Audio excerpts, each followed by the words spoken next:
your flesh and blood. Well, welcome to Tell Me Your Story, New Paradigms for a New World.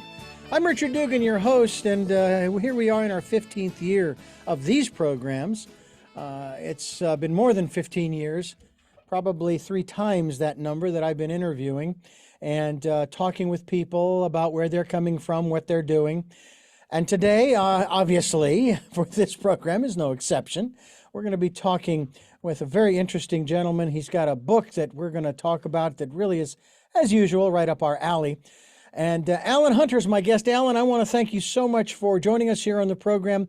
I would say all the way from the UK, but that's originally where you're from. Thanks for being with us. Oh, thank you for inviting me. I was from the UK until about 30 years ago. Then I came to this country, and so now I'm from here. Well, we're glad you're here. You're actually hailing today from Boston. And in this particular conversation, at this particular time, I'm sure you're dealing with a great deal of cold weather and snow. You're going to be getting more, I can tell you that right now, because we are dealing with a lot of rain here in California. Oh, I understand. In fact, so much so, yes, there's been some destruction, there's been some flooding and this and debris and all of the things that kind of go along with excessive rainfall. But if you look at the pluses, this could pull us way, way out of the drought.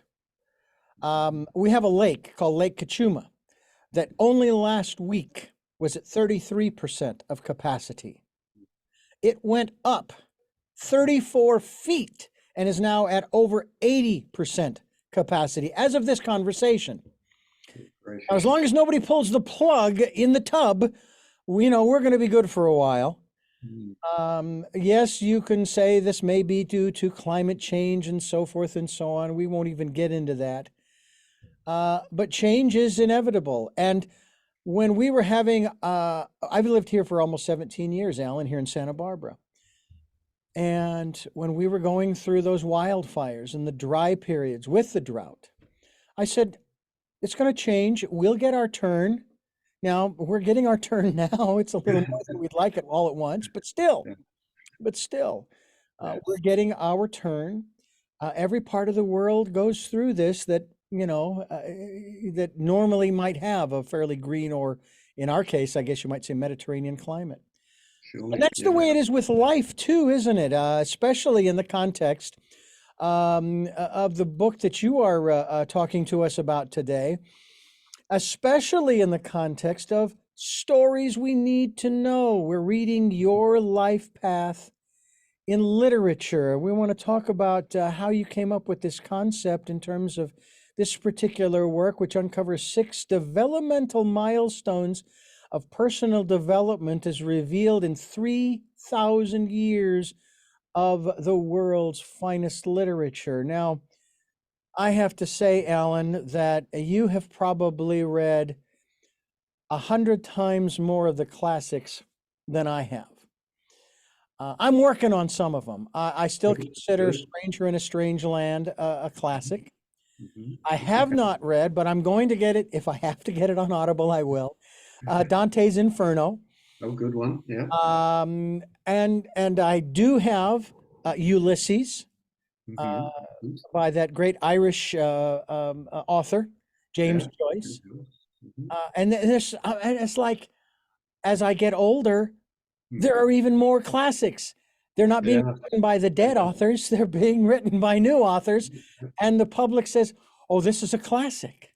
It's an uphill battle, isn't it? To keep it is. And it's like, okay, so when I come back the next lifetime, that's all I'm going to do is read. Of course, when I come back, there are going to be even more.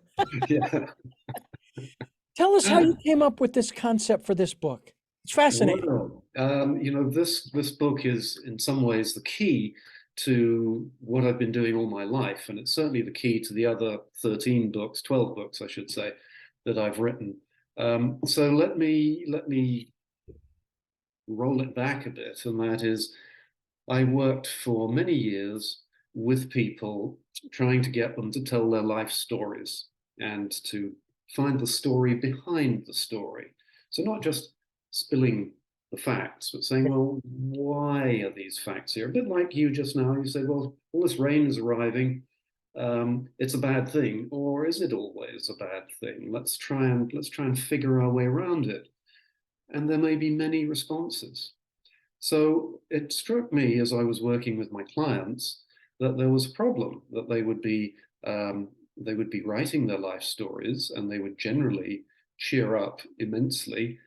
But along the way, they weren't quite sure why they were doing it or where they were getting to. So I worked with one of my finer students, and we said, well, how do we deal with this? And what emerged was that if you go back and look at the classic literature, that is, all that stuff that until recently was guaranteed to be taught at colleges, you have a body of literature that everybody up until that time agreed was really good stuff. Why? Why would anyone read Homer? It's really good. Why would they? So we started asking questions, and I started asking questions and said, is there anything in common with these stories? What emerged astonished me. It showed that if you look at 3,000 years of Western literature, I'm not that good on Far Eastern literature, you look at Western literature, you will discover that in every story, the main figure or figures are invited on a journey. And that journey involves going past several distinct developmental mileposts. Always the same 6, always in the same order, always saying the same thing. And I thought, well, I better test this. And so I started reading again as widely as I could, and it kept coming up. 6 stages that the main character is invited to go through in order to become fully, as we would say today, actualized. And if that happens, then you have an epic or a happy ending. But if it doesn't happen, if a character stalls and refuses to progress, you get a tragedy. Time after time after time. So, it seemed to me that what had happened was I'd stumbled out of the mist and I'd seen a range of mountains in front of me. There they were, plain as day. I didn't discover anything, but I got to see them in a different way. And so it seems to me that the reason that these pieces of literature are called classics, must-reads, the Western canon, call it what you want. The reason they've continued to survive is that they've been talking to us at an almost subliminal level. And the subliminal level is, this is the way human beings grow up. This is a deep structure of the human psyche. Read and learn. Read and learn. Because that's what the stories were about. They weren't just entertainment. Just entertainment made them memorable. But the deep structure was, here is this character who is going past these 6 developmental points. How about you, dear reader? And so that's one of the ways I can describe it.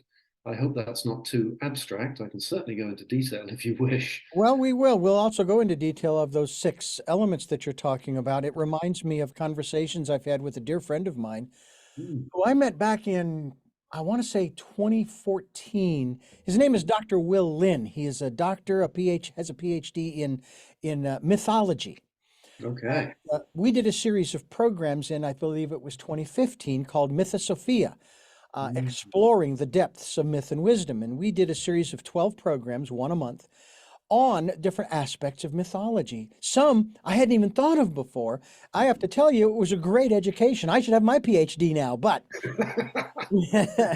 we talked about mythology in, of all things, video games. We talked about mythology in science fiction, in sports, and I didn't even think about this until after we'd finished the series, and I was watching around Christmas time this one documentary about World War I and that great, what did they call it? It was on Christmas Eve, a ceasefire, the great ceasefire, where Yes. the Germans and the allies Mhm. decided to stop fighting. They had dinner together. They even played a soccer game. And part of the Mhm. mythology was that they weren't sure who won the game, but it didn't really matter because they were working together, so to speak. They were playing together. They were living together. What really perplexes me about the whole thing, and probably many people, is how they could then, after, I don't know, 24 hours, Mm. go back to killing each other. Yeah, That yeah. was the sad part. But Mhm. these were the kinds of conversations that we would have. It was amazing, especially when it came to, for example, science fiction. And a dear friend of mine, Roland Foster, who I worked with back in Phoenix back in the 80s, 1980s, I should say. I live much longer, and I have to make sure I say 19.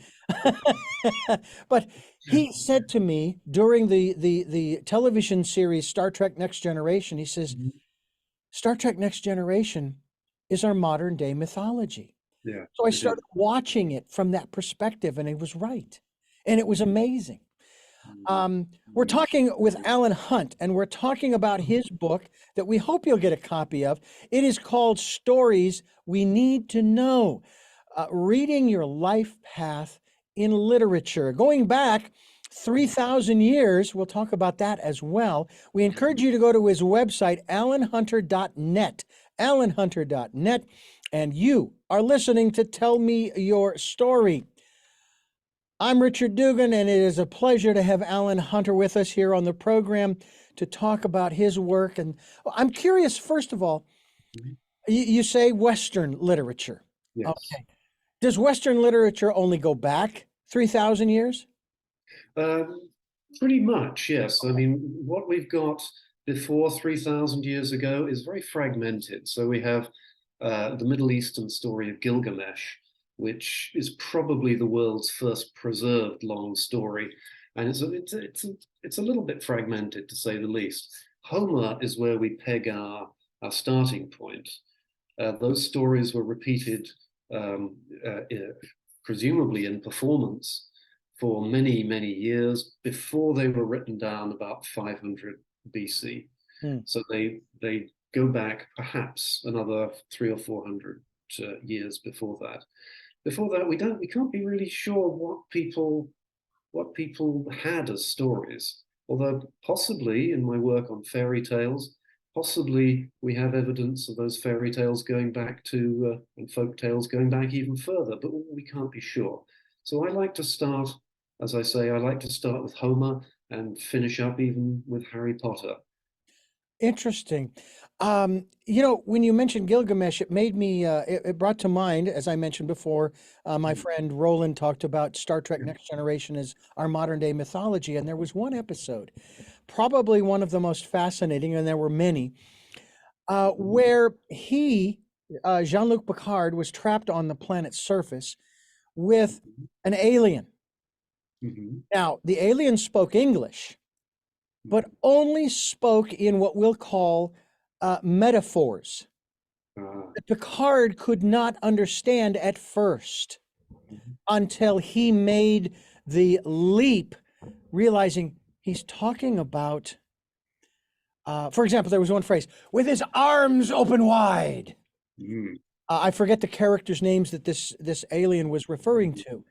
And so Jean-Luc Picard started telling him, I believe he actually told him the story of Gilgamesh. Aha. And they Ah. began to connect. Mhm. And Yeah. it was extraordinary. So would you say that the work that you have done is Mhm. sort of facilitating that with what you found, these six different aspects, something along the same lines where we begin to see that there is a connection, there is a relationship between you and me, and that Ah, we need to yes. stop this silliness of the superficial divisions Mhm. Yes. between us as human beings and begin to realize that it's for naught. It is going to destroy us. Again, a house divided against itself Mhm. cannot and will not stand. It won't. And Yes. we can learn Mhm. from these great literary works. Well, that's exactly the point, I think, that is worth considering. And that is, um, if you have a story, if you tell a story, people may be moved by it and may very well remember it. Truth, the old Yiddish saying, truth cloaks itself in story in order to be accepted. If you simply tell what happens, people forget, they ignore, they don't, a checklist of 6 things doesn't tell you the real experience of growing through 6 levels of awareness. Mm-hmm. A story can do that. You can say, just like Captain Picard did, you can say to somebody, do you remember that bit in Shakespeare? Do you remember that bit in the Odyssey? Do you remember that bit where they do this? Yeah, isn't that amazing? And suddenly you've got an emotional connection with the other person Yeah. that goes very deep. All learning all learning is emotional. If there's no emotion attached, we don't learn it. And you can get emotional about equations and chemical, compounds if you like. I've Mm-hmm. seen people doing it, but without the emotion which story can bring to something, there's no learning. There's no awareness. We know this. Yeah. Every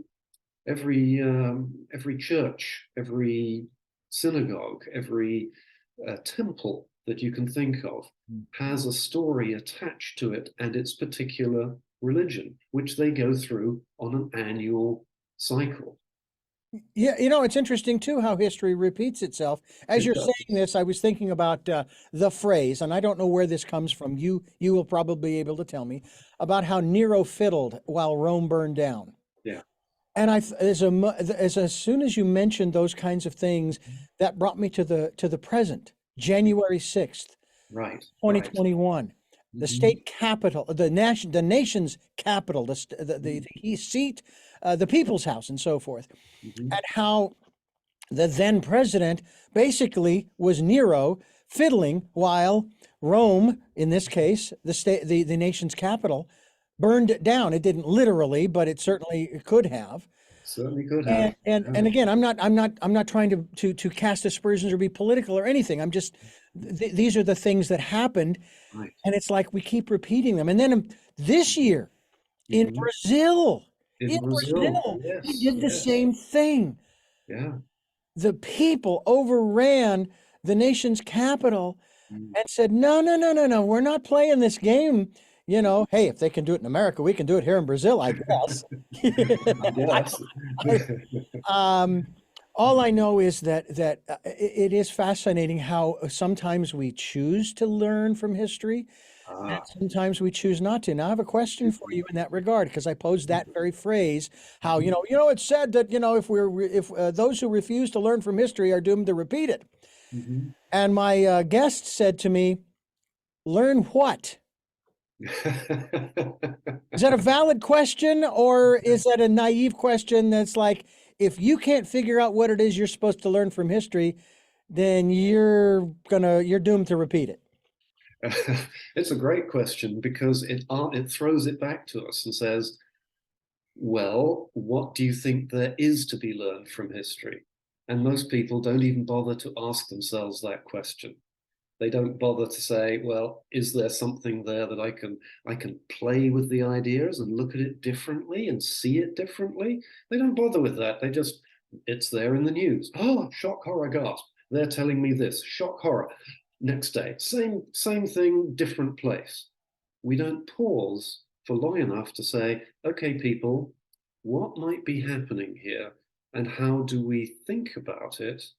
And oh dear, sorry, there's a. No worries, no worries. Go ahead. I think so. We don't bother to go beneath the surface, Yeah, which we can do when we have a story. So, what happened in Brasilia just a couple of days ago was very strange. I mean, they stormed the president's palace and yeah, the courts, which isn't the seat of government at all. It's, a really soft target. But I guess they reckoned they could get in there without any serious. Of course they could. It would be just like me trying to storm my local war memorial. You know, there's nobody guarding it. There's nobody guarding it. Or the unfortunate situation of the gentleman who was able to breach Nancy Pelosi's home a few Yes, months back. very unfortunate. Yeah, Now, what story was he telling himself yeah. about what was necessary for him to do with a hammer? You know, I don't care what political persuasion you are, but you're probably telling yourself a very strange story if it involves going to a politician's home and attacking her husband with a hammer. Um, you know, this is Yeah. where storytelling goes wrong. The only thing I can think of is he was listening to the Beatles song Maxwell's Well, Silver silver Hammer. hammer I don't know. makes as much sense as anything. Hey, you know. So how much, and we're going to get into these six elements here in just a moment, but how much of this great literature, this Western literature, we'll use that terminology, over the last 3,000 years, is, shall we say, mythological in context, Hmm. or is that how we should be taking it anyway? Yes, well, there are myths which have been around for a very long time, designed to explain the world and explore the world to the cultures that created them. Mhm. I like to think that this is, as it were, a different type of structure that I'm asking people to look at that can explain, or perhaps help to explain, the way human beings have always developed, even within the myths, even within the stories that, well, if you look at Roman myths, they were rewriting them all the time. All the time. They took the Greeks had already rewritten various other myths. The Romans rewrote them on average about every 100 years to suit whatever they thought they needed to say. Hmm. But the basic underlying structures still remained. So when I talk about the six archetypes, I'm talking about something that is still with us, that is still part of the way we shape our reality. So if you'll allow me, I can get into them right now. Is this a good moment to? Well, I'll tell you what, I'm going to Yeah. have you do that. But Okay. first, I want to remind you folks that you are listening to Tell Me Your Story, New Paradigms for a New World, where we're giving you choices and knowledge of those choices to help make your dreams come true here on this program, where we give you choices and knowledge of those choices to help make your dreams come true. I'm Richard Dugan, your host for Tell Me Your Story, and we're talking with Allan Hunter, who is just about to dive into those six elements. Now, before you dive in, is this the same six archetypes of the book you've written called The Six Archetypes of Love? Are these the same, or are those different archetypes? Yes, because you see, what happens when we fall in love is we become slightly different people to the people we were before. And most people fall in love and they don't know what's happened to them. And so they don't know how love is going to unfold for them. And so they tend to wind up divorcing way too soon. But the same Mm, six archetypes rule every part of ourselves, it seems to me anyway. And we have, I think, three different parts of ourselves. We have who we are spiritually, where we're going on our spiritual path. We have who we are in terms of our community and who we are in terms of our family relationships. mm, The three aspects, it seems to me, that we can look at. And the idea, you hope, is to be developed fully in all three, or as fully as you can manage. mhm. So, you know, I'll, as it were, I'll give you an example. Here you are, you're interviewing me. You're obviously very, very good at what you do. I know from your work that you are extremely good at what you do.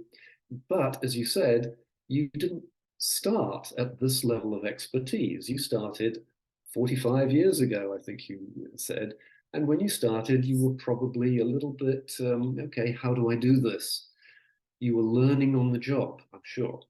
And gradually, as the years went by, you perhaps very quickly, as the years went by, you reached a level of expertise that is to be admired.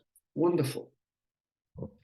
And some people do that in their jobs. I can think of a lawyer I know who is fantastically good at his job. He is just magical in the courtroom. He can turn anything around. He goes home and he can't talk to his teenager. He Mm. can't make connection. And he goes out into his community and he's tremendously shy. He is, you might say, incredibly highly developed in his professional world and severely underdeveloped in the other worlds. And he doesn't know what to do about it because he has no sense, and at least he didn't until I started talking with him, about the 6 levels we can achieve. So the 6 levels, you start, as it were, as what I call the innocent. So if you want an image for that, think of a baby. A baby is, well, it's innocent. Mm-hmm. Baby can't do much, except a baby can love unconditionally and a baby can trust unconditionally. And you think, yeah, but that's a baby, so who cares? Well, let me tell anyone who'll listen. You won't have much of an adult relationship with anybody unless you learn how to love and trust unconditionally. So that early stuff that we have, even as we arrive as the innocent, sure, we have to learn how to use that, not to just trust indiscriminately, but we're born with something really powerful. If you look at the literature, most of the characters either are starting at that point, the innocent, or they think back to when they were innocent and they regret the passing of time. Now, Yeah. babies grow and become toddlers, and pretty soon they learn a few tricks. And when they go off to school, they learn a few more tricks. And one of the things they learn is got to make friends. Got to make friends because if I'm on my own, I'm dead meat in the playground. Yeah. You know?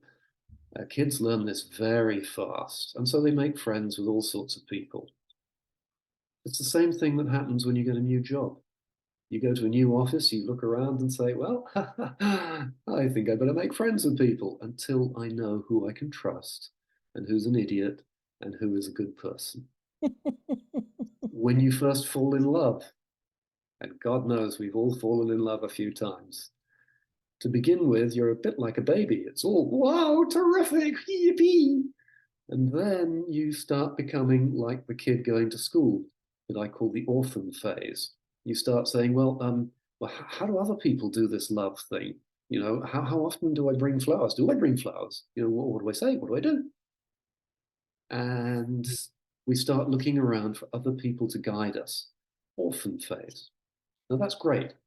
A lot of people spend their whole lives in orphan phase. They are wonderful people. They will know how to look after others, and they will not look to go outside their immediate community or the immediate expectations. And that's fine. Nothing against that. Some of the best people I know are good orphans who do what's expected of them in order to keep the friends, to keep the community at any cost. And sometimes the cost is very high. The people who try too hard and become exhausted while supporting their neighbor. Mm. So this is the orphan stage, and we have to learn from that. To what extent do I attach to other people? And to what extent do I decide what I want? Now, I actually had a client in my counseling business, because I do extensive counseling work, who said to me one day, she said, my mother asked me, what sort of ice cream do you want? She was 20 at the time. So my mother asked, what sort of ice cream do you want? And she said, I don't know. I don't know. Tell me what sort of ice cream you want me to like. 20-year-old, a Wow. college kid, a 20-year-old. She had attached so strongly to mother that she had stopped making her own decisions. Mm. Happens a lot. And when kids go off to college, they sometimes panic because how do I deal with this? How do I deal with this? I taught at college for nearly 40 years. I know this domain. Now, the orphans of this world will be kind and wonderful. They will probably make extremely good people within organizations. They'll be very good, perhaps, police officers. They'll certainly be good at looking after others.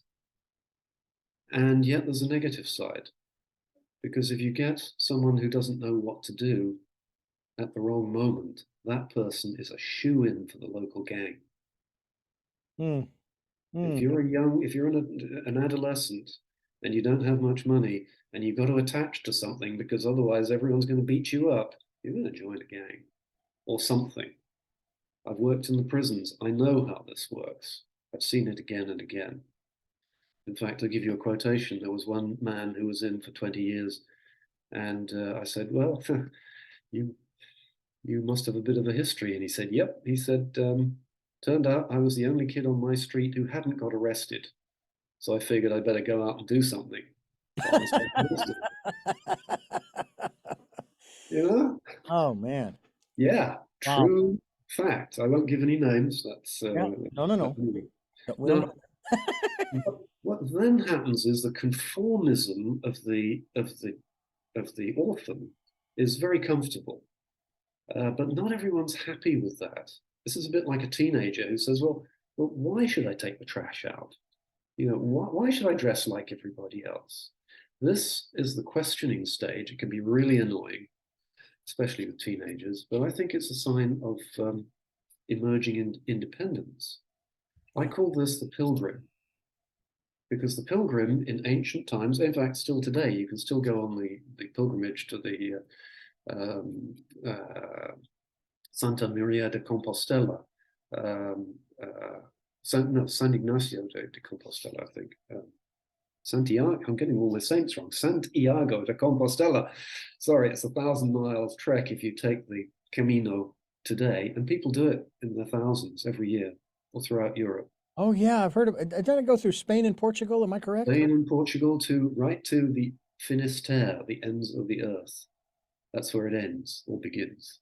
Oh And wow. people do this because as pilgrims, they have to do it on foot. You can't ride a horse, or you shouldn't ride a horse. You can't take a car because they're trying to work out what their relationship to the divine is. Mm. What am I here for? And walk until I discover it. This is a tradition that is older even than the literature of 3,000 years ago, because Yeah. there were pilgrimages by created or undertaken by those people who erected Stonehenge, who erected the standing stones throughout France. And Stonehenge dates back to probably 2000 BC. Mm. So people go on pilgrimages to discover who they are. Today, most of us don't. Most of us go to college. Yeah. They say, you got 4 years to work out what you're going to do, son or A- daughter. And the beautiful thing about that is that that 4 years stays with you for another 40 It does. with your student loan. Exactly. You're paying and you're paying and you're paying. Hey. And there's a lesson in there somewhere. That's for you to figure out. Yeah, I'll connect the dots somehow. Yeah. Yeah, so that's the pilgrim. The pilgrim can be really annoying as a figure Oh because this yeah. is the person who says, I know what I don't want, but I don't know yet what I do want. Yeah. Now, if we go back to Homer, the Odyssey, you might say that Odysseus is on a pilgrimage all the way around the Mediterranean, except he thinks he's a bold warrior coming home from Troy, where he's actually been the world's most horrible butcher of men, women, and children. He thinks he's a big guy. And then he gets lost in the Mediterranean. And he has to go from all these blown to places he doesn't know what they are or where they are. And the story again and again asks him, what are you going to learn? Odysseus, what are you going to learn? So that you can go home and be a king where it counts. Mm. And he doesn't always learn very much. The thing is, though, that the pilgrim eventually reaches a point where he says, you know, I think I know what I have to do. And at that point, that person becomes what I call a warrior lover, a peaceful fighter for what he or she loves. That's a really big moment. That's the person who says, this is what I'm going to do. I don't care if it pays. And the parents go, oh my God, how are you going to pay your college loans? The kid says, I want to go to Africa and teach, you know, sanitary awareness to this tribe or that, whatever it is. Mhm. And the parents go, oh, we put all this money into college, and now he's never going to earn. Doesn't matter. It also comes when you decide who you want to spend your life with. You say, I don't care what anyone else says, this is the person I want to be with, and this is how I want my life with that person to be. And we see examples of that every day. And sometimes we see them in strange ways. Ask any single mother struggling to put food on the table for 2, 3 kids, and you'll see a warrior lover. You'll see someone who will do anything to get her kids a good start in life. Wow, that's a powerful thing. Yeah, it really is. You made me think of a number of things, and some of them I'll remember, and some of them I won't hear. I think that I've actually been doing this interviewing thing for 50 years, although there was a lull between 1972 and 1979. My first interview was actually with a gentleman by the name of Pat McMahon. He was in the media. I was mentioning this before about one of the pictures I was sharing with you of a video that I put together. And I interviewed him for my 8th grade class report. The class report basically, what do you want to be when you grow up? And what's really funny is I interviewed this guy, and then of course there was a picture taken of me at the age of 12. And I wish I still had that cassette tape of that interview. It would been great to have. Be that as it may, it's fascinating, and I've really tried to stay away from regrets of the past. Now, I go back. You talked earlier about innocence, and I remember the times of innocence, even into high school, as that began to fade away.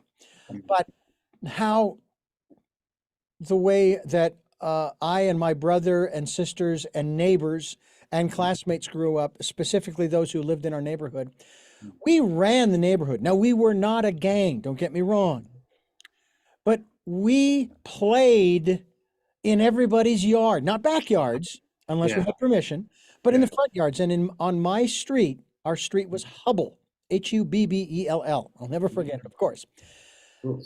There were houses, front yards. Every house on the block had a front yard. And there were only 2 or 3 houses that had fences around their front yards. All the others were grass with a driveway coming out. Some of them it was a driveway. Some of them it was a driveway into a covered parking, not necessarily a garage with a door.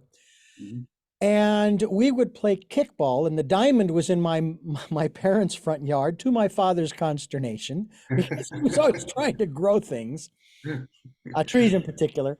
And we had the best time, especially at night, playing the equivalent of, it was almost like combat hide and seek.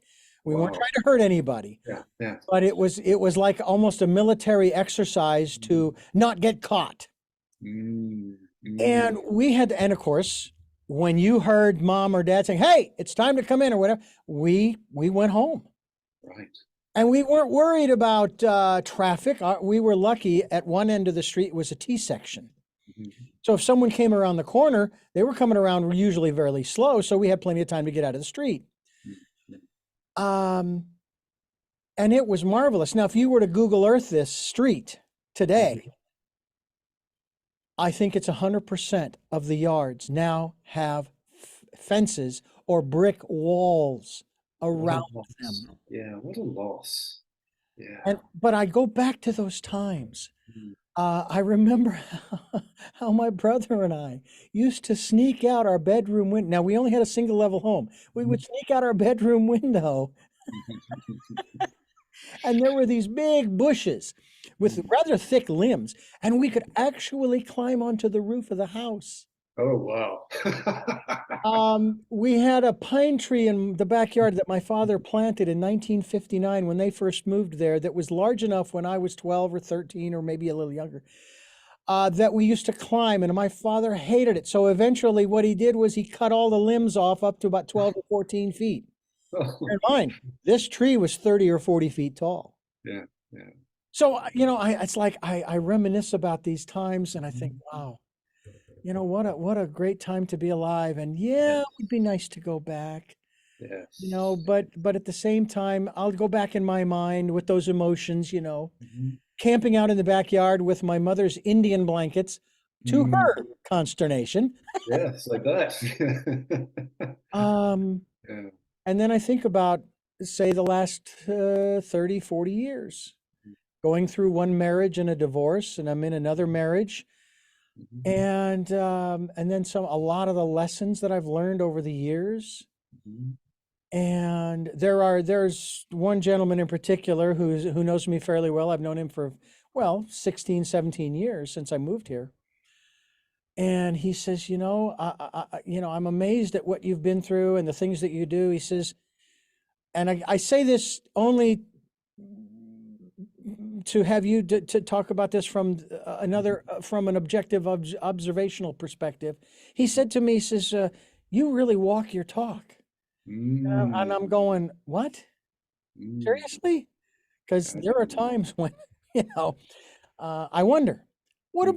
what about in these stories Yeah, of these individuals, male or female, for that matter? yeah, yeah. Um, and these stories, whether they be real, nonfiction, or otherwise, Mhm, where they're on their path and they're really struggling with that aspect of mhm, walking their talk, that they get challenged along the way. Says, no, no, mhm, come on, this is expediency.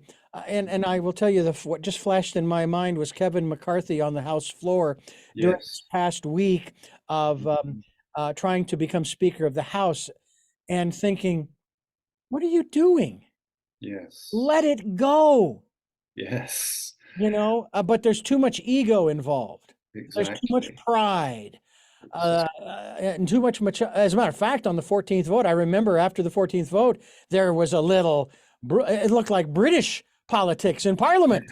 You know, but do we see that questioning by these individuals in these great literary works? Oh, yes. Oh, yes. Questioning. Yes.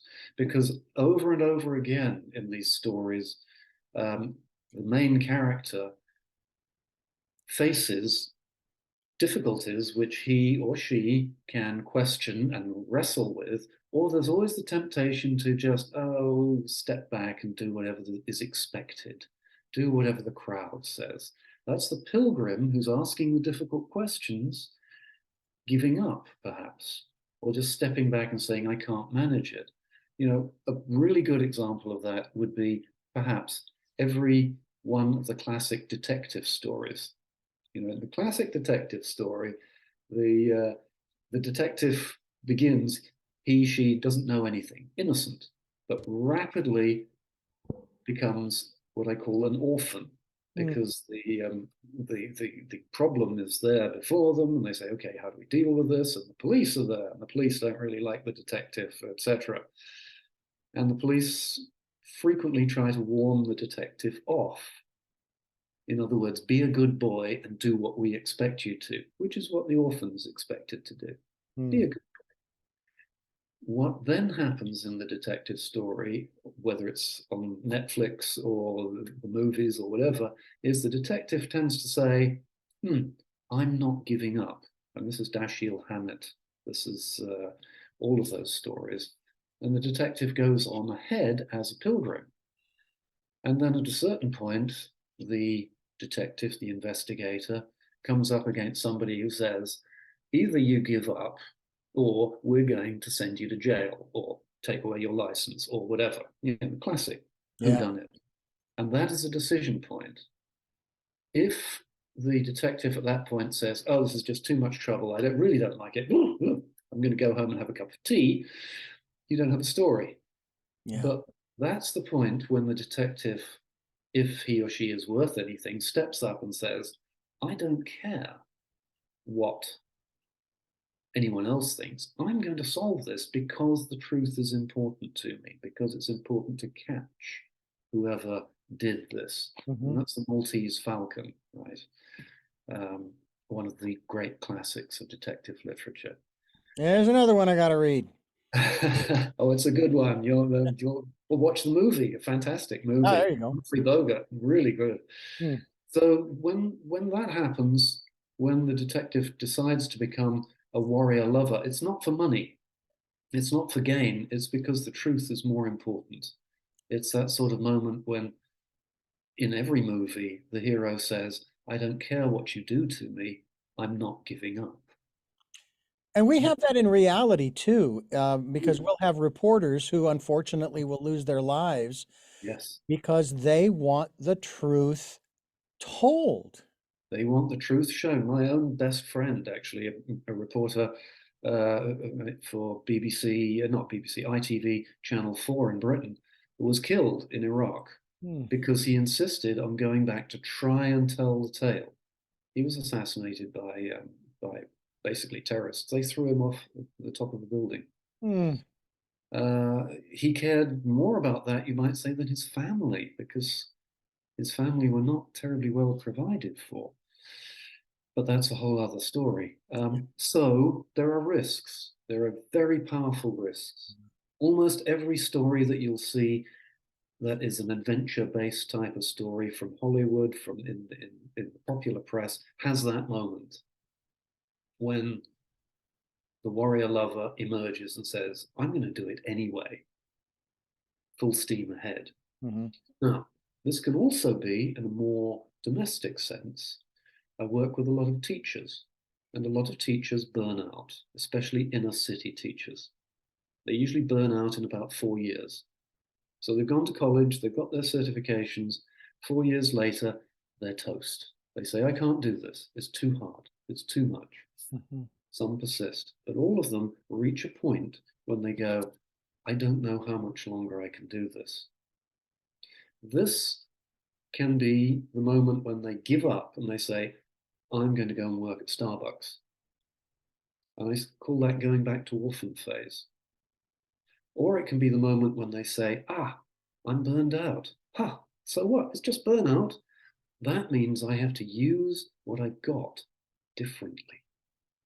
Those are the people, in my experience, who've gone forward and said, "Oh, okay, I've learned everything I can from the classroom. It's exhausting. Now I'm going to use my teaching and educating skills to work with people in a different way."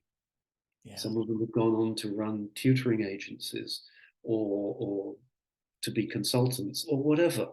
So their wisdom is not trampled underfoot by a room full of angry 12-year-olds, but their expertise can be used differently. Now, when that happens, we've got a new phase. We have the fifth phase, and I call that the monarch pair, or the king and queen.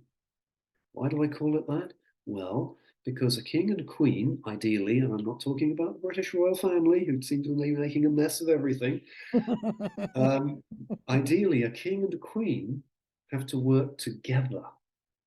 And it has to be the executive power that is usually invested stereotypically in the king, who can have people executed and can have them promoted, and the balancing compassionate power in the queen, who traditionally, stereotypically, gets people pardoned, nurtures the country.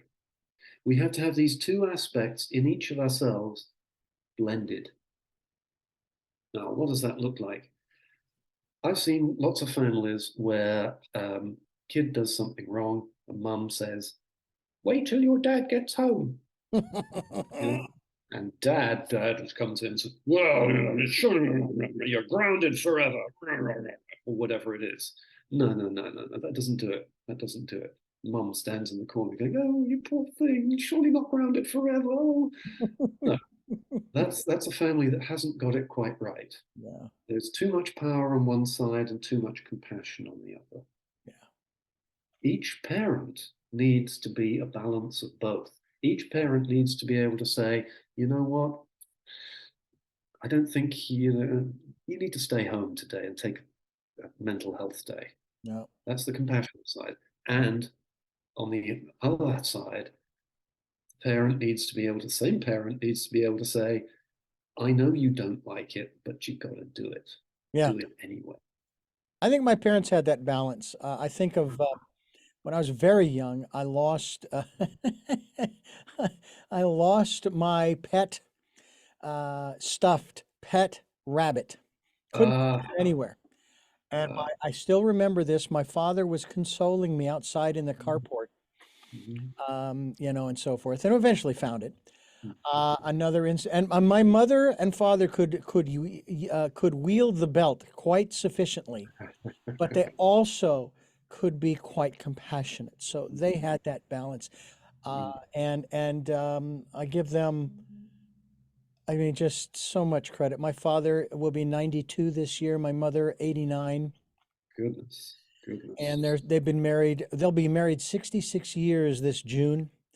Wow. Um, and just remarkable set of parents that some would say that I was born into. Others Mhm, would say that I chose. mhm. I'll take either. It doesn't matter because Yeah. it's been a great experience. Mhm. Um, we're talking with Allan Hunter. Allanhunter.net is the website. And this man is quite prolific. In addition to the work we're talking about now, stories we need to know, reading your life path in literature. He also has 12 others. And this one is interesting. Write your memoirs, the soul work of telling your life story. We Mhm. also have, as was mentioned earlier, the 6 archetypes of love, as well as the Grimm's Brothers healing tales. Interesting. Prince, frogs, and ugly sisters. I will tell you, I had 4 of them. None of them is ugly.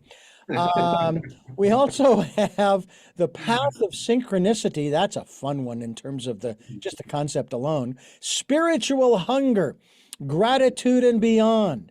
The sanity manual. Oh my God, we just need to hand that out to every member of Congress.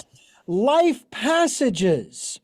Mm, From Coastal Command to Capacity, the memoir of a Second World War airman, yes. Joseph Conrad, and the ethics of Darwinism. That sounds fascinating. We've got Absolutely. many interviews to do, and how they met. This is a novel about how people met at different levels and at different times of their lives, and sometimes this proves to be too confusing for them, finding a way forward and a way back to trust. Is that the center of this book? Well, you'll have to get a copy through his website, which is allanhunter.net.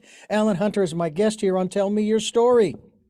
I'm Richard Dugan, your host, and I thank you for staying with us with Allan Hunter as we are talking about, just so many great things, especially around stories you need to read, stories you need to know, and so many that I probably know them Mhm. or from the experiences that I've had in my life, and that if I read these stories, I'm going, oh yeah, I know exactly what they're talking about here. Mhm. So maybe on the one hand, I don't need to read them, but I would still love to have that concept because even there's one comedian who years and years ago I used to love listening to because he would use what I referred to as obscure historical references. You Mhm. may know who I'm thinking of.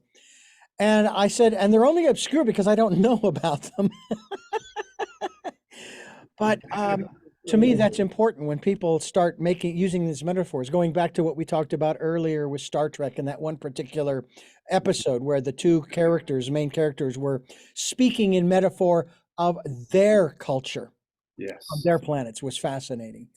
Yeah. Um, I want to ask you specifically about the book on memoirs. Yeah. Before we come to the close of our program here, I found it fascinating Mhm. how young some of these memoir writers Mhm. are. And I Mhm. think, no, you haven't lived enough to write a memoir. Not Yes. that you can't, you certainly may go ahead and do it. Mhm. It's like, I don't think that I can really write my memoir at least until I reach the age of 70. I'm Mhm. not saying that there's a rule, No, but it there's no. just seems as though you've got to live a good portion of your life in order to have something to write about. Yes, I would agree. And, I've nothing against people writing Not a at all. memoir, Not at all. because a memoir is just a portion of your life. It's not the whole of your life. So presumably you could write a memoir at the age of, 17, and I think several people have. Um, but what we're looking at here is whether there's any wisdom, deep wisdom in the memoir. I've taught memoir for, gosh, a very long time, I suppose 30 years. And what emerges is that when people are ready to write a memoir, often, 50s and 60s is a good sort of time to start thinking about it. Usually 60 is a good point. It's because they know they've got something that they need to sort out. They've got some wisdom somewhere that they need to bring to the surface. And they say, well, maybe I should tell my story because it's kind of unusual. Yeah. And what I discover is that a good memoir writer, or I should say a responsible memoir writer, is going to go through all of the 6 stages that I've described in the process of writing the memoir. First off, it's I can write a memoir. Yeah. And second off, that's the innocent. Second is, oh, how do I write a memoir? Somebody tell me how to do it. That's the orphan. And the third stage, the pilgrim says, I don't want to write it the way they wrote it, I want to write it my way. That's the pilgrim.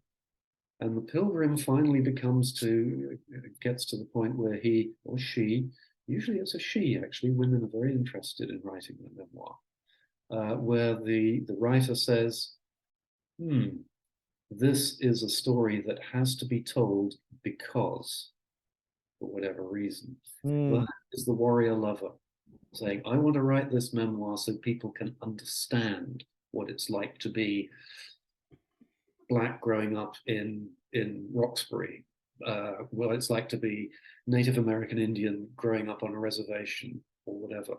Yeah. Fine.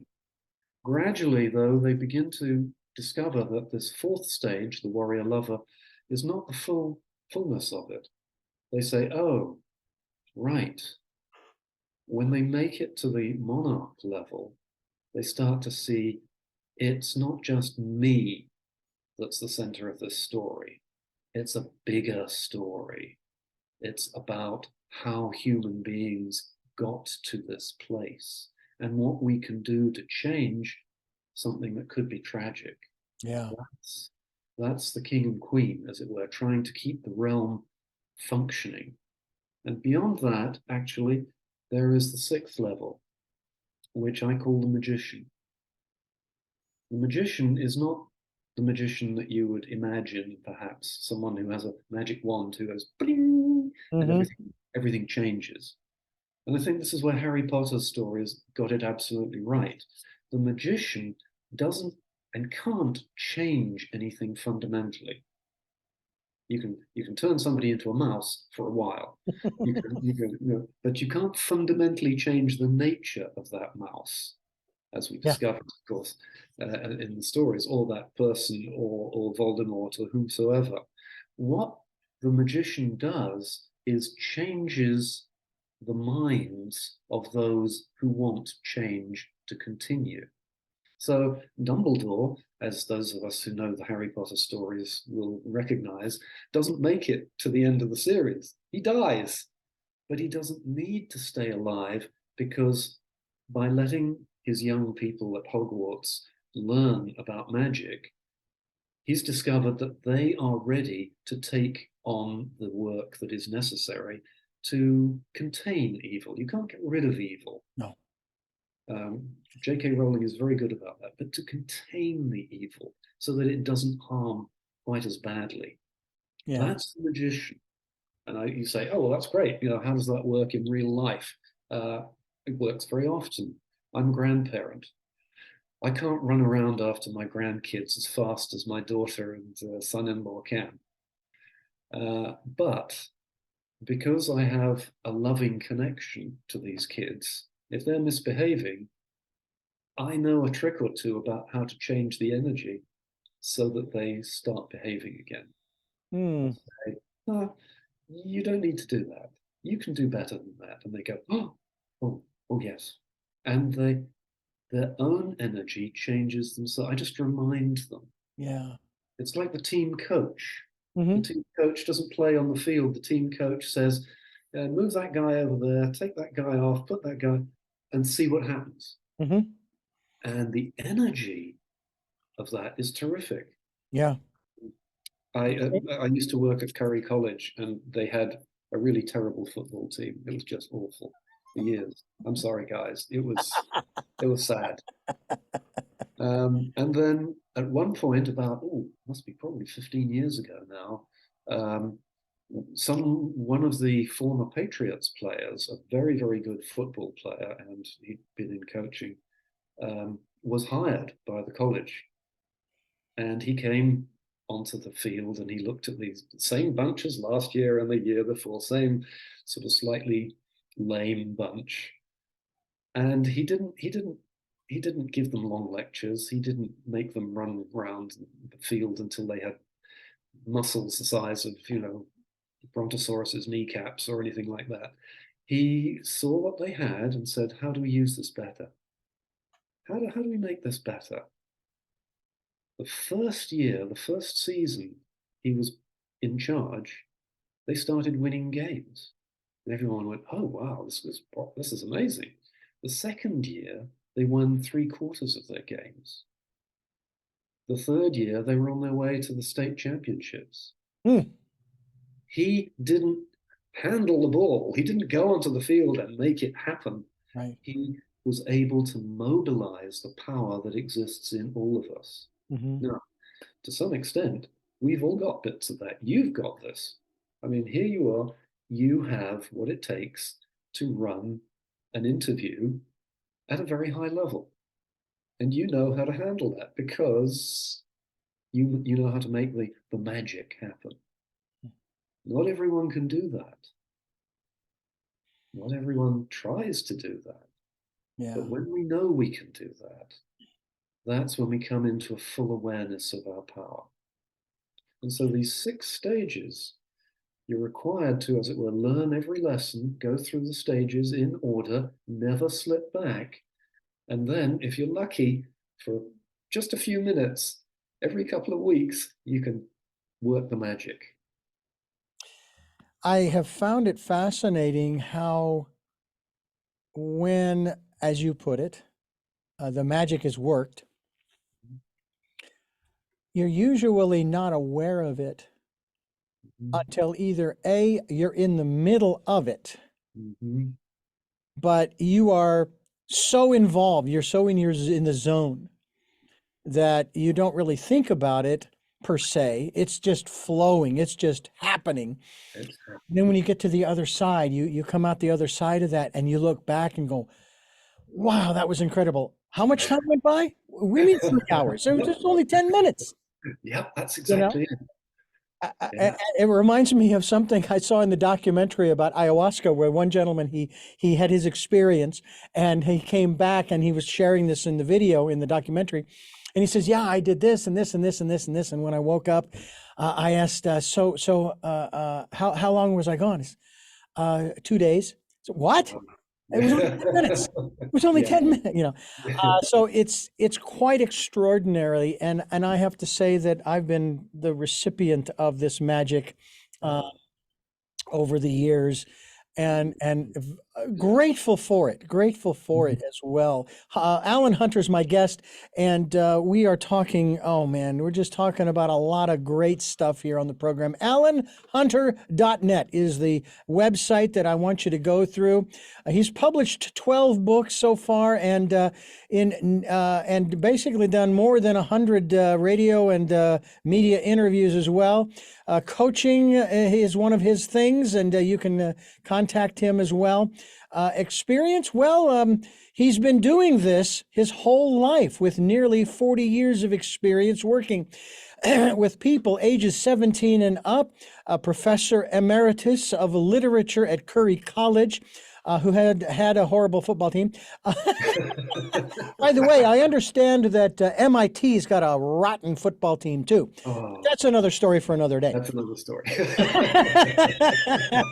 You're a faculty member at the Department of Narrative Medicine at Bay Path University.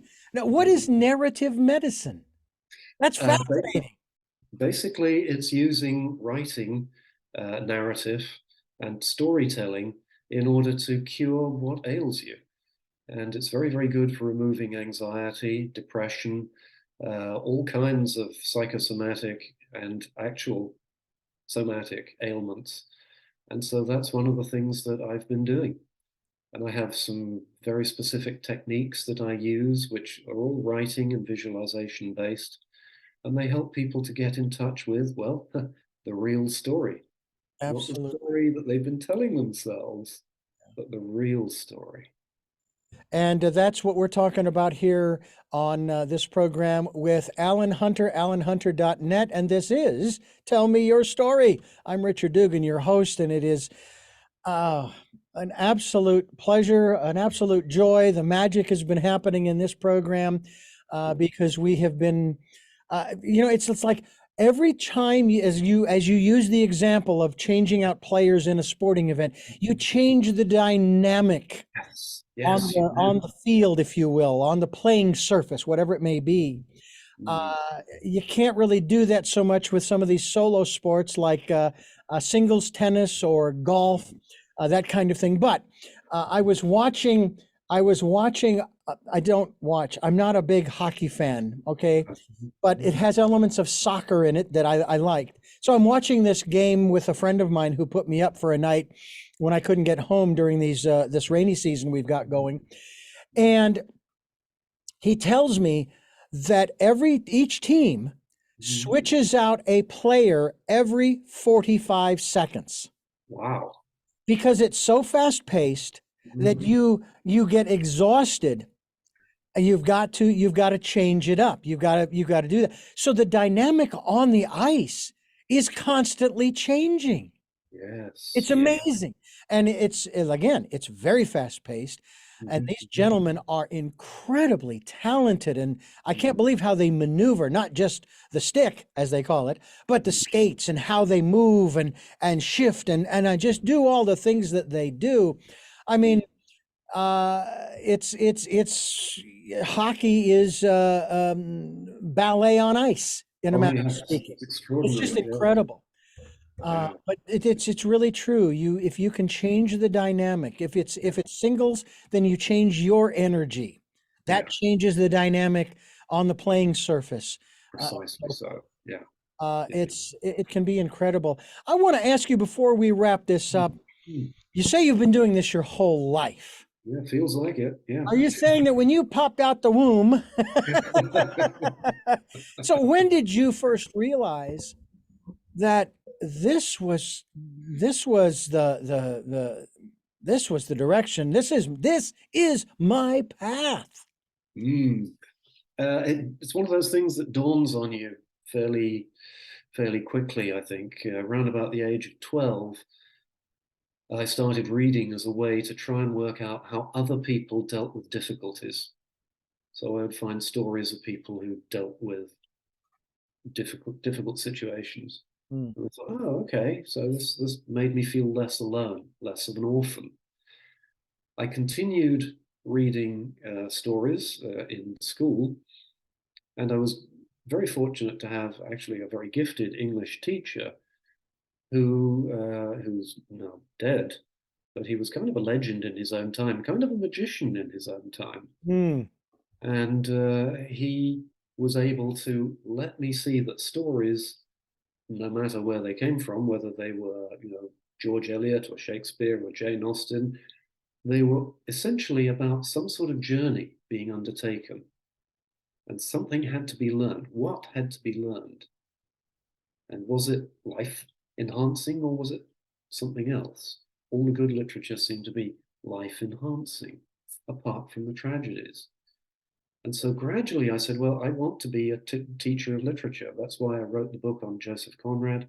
That was converted from my doctoral thesis at Oxford. And I said, you know, here is somebody who was using his stories to explore how people grow or don't grow. And that, I think, is the point when it became absolutely central to me to say literature is doing something and has been doing something all this time that can't be done any other way. It's not an instruction manual, but it is a guide. It also seems too that you have discovered something that a perspective of the literature that no one else has found per se. Is that true, or are you sort of gleaning off of other people's concepts of this ancient literature of 3,000 years? Well, you know, I think the ideas have been around for a long time, but not spelled out in the way that I do. Ah, Some people say, "Oh, you know, Joseph Campbell had a few ideas about that," mhm. and I would say, "Yes," and he stopped developing his ideas just as they were getting really interesting. Hmm. He needed to push a little further. But I think, you know, there's Joseph Campbell. Jung, of course, was looking at literature as a way to find a guide to the inner workings of the human psyche, and he wrote a huge amount on the basis of that, working with various people who found what he called archetypes in other places. Schizophrenics, for instance, tend when they are going through a dark passage, they tend to go through the 6 stages.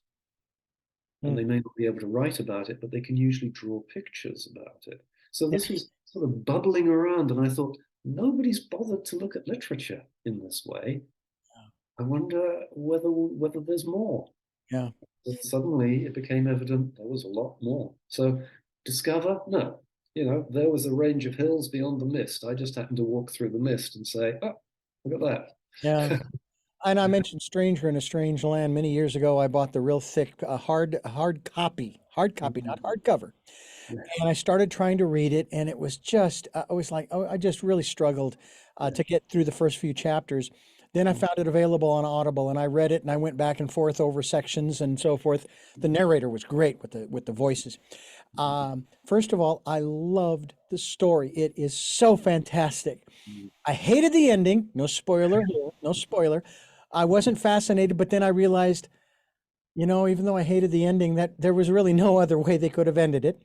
But I felt like when I finished it, and to use the book's term, I grokked it. Yes, okay. Um, I realized, oh wow, I finally finished one of the classics. One of the big ones, One of the yes. big ones.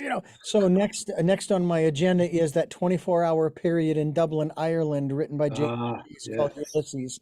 I'm going to push my way through that one as well, and then I'm going to look for Dante's Inferno on Audible. I know it's there. It's there, yeah. Again, so that when I hear my friend Dr. Will Lynn make reference in the mythological standpoint to things from Dante's Inferno and the seven levels of hell and all of that, I'll know what the heck he's talking about. I want to tell you, Alan, this has been extraordinary, magical. Yes, I'll put Thank that you. word on it. It's And I been, thank you so much. Excuse me. well, the synergy has been great. So Oh, thank you for being the person you are to make it work. well, I hope that we can have you back. I mean, you're so prolific in regards to the writings, and I think that we might have you back not just to talk about many of your other books, but also this aspect of writing one's memoirs. I will Right. tell you that as much fun as I have sharing my stories intermixed in these programs, I have a feeling that I would probably have somebody write my memoir. In other words, I would give them the stories and so forth, maybe record them or be in their presence and they can take notes or whatever, Yeah. Yeah. or have them ask me questions, That's a good way too. Yeah. and then let them compile it rather than me trying to do that, because I'm still working on a book right now called Choices that I've Uh, been working on since 2001. okay. Okay. Quite recent. And eventually I will get it. I will get it published.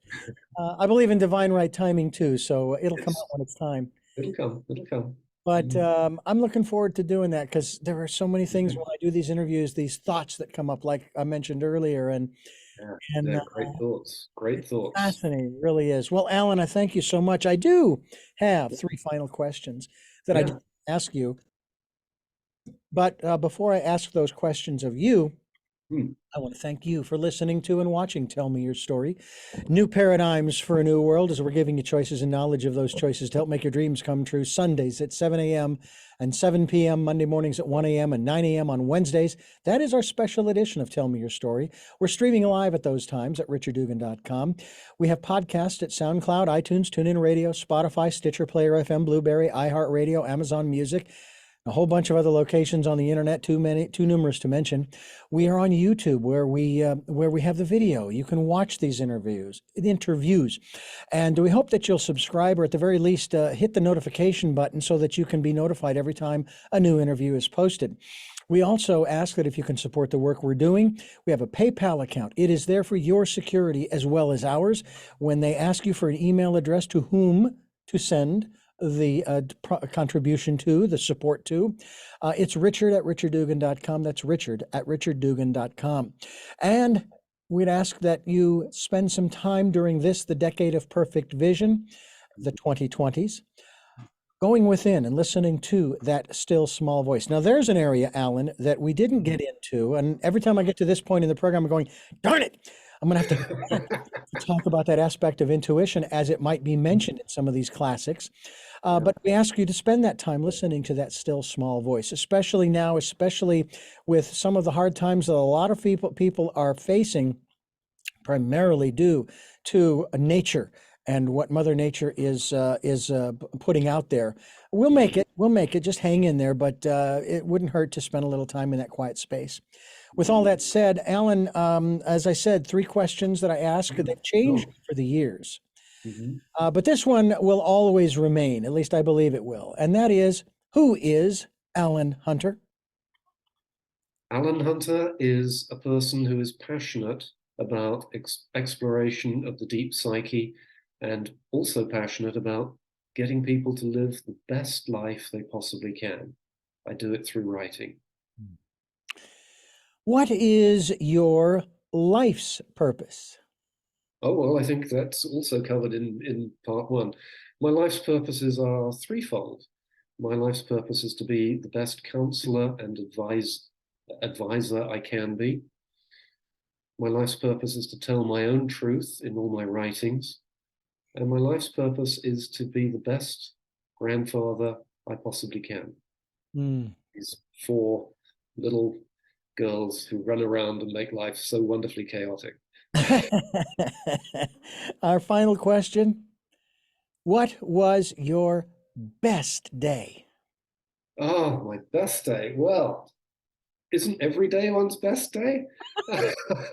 What a pleasure it has been to speak with you, and to speak with someone who really understands what I'm talking about, who responds, who resonates with it. I mean, does it get any better than that?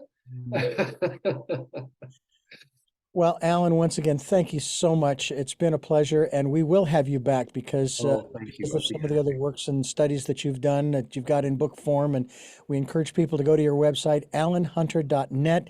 You can find all of his books certainly through his website, but on amazon.com and many other outlets, both internet as well as probably you can find them at your brick and mortar if you have one still in Oh, your yeah, neighborhood, in your area. yeah. And again, we really appreciate the time you've given us here today. Well, thank you so much for inviting me onto this wonderful show for this great conversation. I mean, I feel just so delighted to have spent time with you. Thank you. Thank you very much. And who knows, maybe in the not too distant future, we'll be able to do this in person. I would love to, because that will Absolutely. change the dynamic as well. That would be great. Oh, yes, I look forward to that.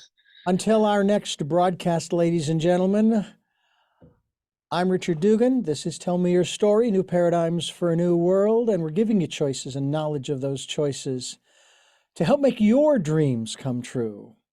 And until our next broadcast, podcast, videocast, love to Lal and Jeanette, I am still listening.